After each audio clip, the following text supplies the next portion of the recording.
Hello everyone, judiciary by PW के platform पर आप सभी लोगों का स्वागत है। I am Apoorva Purohit. आज के सेशन में हम बात करने वाले हैं यूनिफॉर्म सिविल कोड के बारे में। क्या इंडिया यूनिफॉर्म सिविल कोड को अडॉप्ट करने वाला है क्या? इसको समझने से पहले बात करेंगे यूनिफॉर्म सिविल कोड क्या है, इसका लीगल फ्रेमवर्क क्या है, प्रोज एंड कॉन्स क्या है। इसके अलावा अभी तक कौन कौन से स्टेट्स ने यूनिफॉर्म सिविल कोड को अडॉप्ट कर लिया है। मार्च में गुजरात सेकंड स्टेट बना है जिसने यूनिफॉर्म सिविल कोड को अडॉप्ट किया है। इसके बाद में नेक्स्ट इन पाइपलाइन कौन कौन से स्टेट्स है इसके बारे में बात करेंगे।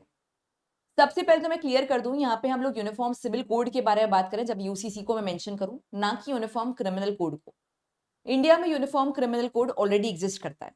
बीएनएस, बीएसए, बीएनएसएस या पॉक्सो या कोई भी क्रिमिनल लॉ इंडिया में इक्वली यूनिफॉर्मली एप्लीकेबल है। लेकिन वहीं पे बात अगर सिविल कोड की जाए तो यूनिफॉर्मली एप्लीकेबल नहीं है। मैरिज, डिवोर्स, प्रॉपर्टी, सक्सेशन, ये सारे मैटर्स अपने अपने पर्सनल लॉज के थ्रू गवर्न किए जाते हैं आमतौर पर। गोवा में यूसीसी एप्लीकेबल है 19th सेंचुरी से, जब पोर्चुगल का रूल गोवा पे था तब से ही। लेकिन वो एक आइडियल मॉडल नहीं है ऑनेस्टली स्पीकिंग, क्योंकि काफी सारे लूप होल्स उसमें एग्जिस्ट करते हैं। तो 2024 में उत्तराखंड पहला ऐसा स्टेट बना इंडिया में जिसने यूनिफॉर्म सिविल कोड को अप्लाई किया, एक्सेप्ट गोवा, जो कि अगेन एक ऑलरेडी एग्जिस्टिंग मॉडल था बट विथ लूप होल्स। तो 2024 में फेब को उत्तराखंड में घोषित किया गया कि यूनिफॉर्म सिविल कोड को अडॉप्ट किया जा रहा है। उस टाइम पर चीफ मिनिस्टर पुष्कर सिंह धामी ने बताया था कि ये लॉ इंप्लीमेंट करेगा इक्वालिटी के प्रिंसिपल्स को, इक्विटी के प्रिंसिपल्स को, इंश्योर करेगा कि हर जो टॉपिक है, चाहे कोई भी मुद्दा है, उसे इक्वल इक्विटी के प्रिंसिपल, नेचुरल जस्टिस के प्रिंसिपल के हिसाब से आंका जाए। लिव इन रिलेशनशिप के कॉन्सेप्ट को भी गवर्न करने के बारे में यहाँ पे बात की गई थी और काफी सारी चीजों को एक इक्विटी के प्रिंसिपल पे, तराजू पे तोला गया था। स्पष्ट किया गया था कि ये किसी भी धर्म के लिए, किसी भी सेक्ट के लिए डिस्क्रिमिनेटरी नहीं रहने वाला है। 2024 के बाद में मार्च 2026 को, अभी कुछ दिन पहले, गुजरात सेकंड स्टेट बना है जिसने यूसीसी को इंप्लीमेंट कर लिया है ऑफिशियली स्पीकिंग। अगर हम लोग इसका प्रॉपर तरीके से मीनिंग जानने की बात करें तो अभी मैरिज के लॉज इक्वल बन चुके हैं हिंदू, मुस्लिम, सिख, ईसाई के लिए। इसका मतलब जो इस्लाम में 4 मैरिजेस परमिसिबल थी मुस्लिम मैन के लिए, वो भी अब इम्परमिसिबल हो चुका है। अगर आपके पास में लिविंग स्पाउस है तो आप दूसरी शादी नहीं कर सकते हो। इसके अलावा लिव इन रिलेशनशिप को गवर्न करने के लिए लॉज यहाँ पे भी आ चुके हैं और भी काफी सारी चीजों को यहाँ पे यूनिफॉर्मली अप्लाई किया जा रहा है। अगर हम बात करें कि इसके बाद में नेक्स्ट कौन से स्टेट्स है जो कि भविष्य में पाइपलाइन पे है, तो हम लोग ये भी जो लिस्ट में बताने वाली हूँ वो बेस करेगी जो चीफ मिनिस्टर्स है, जो वहां की रूलिंग गवर्नमेंट है, उनके ओपिनियन के ऊपर, उनके स्टेटमेंट्स के ऊपर।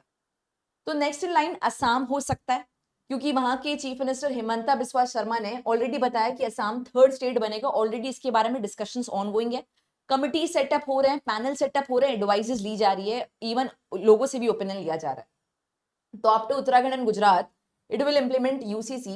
He highlighted that Assam UCC will not be applicable to tribal communities though. जो असम में ट्राइबल कम्युनिटीज हैं उनको यूसीसी का बेनिफिट या जो भी नुकसान, अच्छा जो भी बोलो, क्योंकि यूसीसी को एक कंट्रोवर्शियल टॉपिक है, so I am not going to comment on that. But UCC tribal community के ऊपर एप्लीकेबल नहीं होने वाला है। उसका रीजन है कि उनके अपने कस्टम्स और अपने खुद के रिचुअल्स होते हैं। तो इसके अलावा बाकी जगह पे होगा, इनोवेटिव पॉइंट जरूर होंगे। ट्राइबल कम्युनिटी भी अगर चाइल्ड मैरिज करवा रही है या कोई क्रिमिनल एक्टिविटी कर रही है तो उसको रोका जाएगा for sure.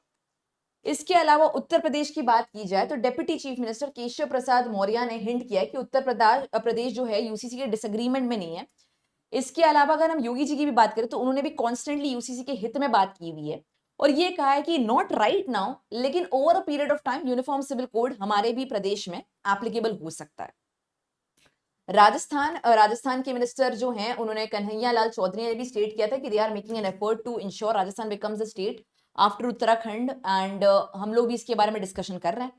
Same goes for Haryana also. Haryana की होम मिनिस्टर ने, अनिल विज ने भी इसके बारे में बोला और इसके बाद में मध्य प्रदेश में भी बात की गई है। ओवरऑल अगर बात करें तो बीजेपी रूल्ड स्टेट्स में यूसीसी के बारे में डिस्कशंस ऑलरेडी ऑनगोइंग है। तो क्या इसका ये मतलब बनता है कि इंडिया भी धीरे धीरे करके यूनिफॉर्म सिविल कोड को इवेंचुअली अडॉप्ट करने वाला है? तो मैं क्लैरिफाई कर दूं कि सदर्न पार्ट ऑफ इंडिया में तो इसके लिए बिल्कुल भी अफर्मेटिव लेवल पर अग्रीमेंट नहीं है।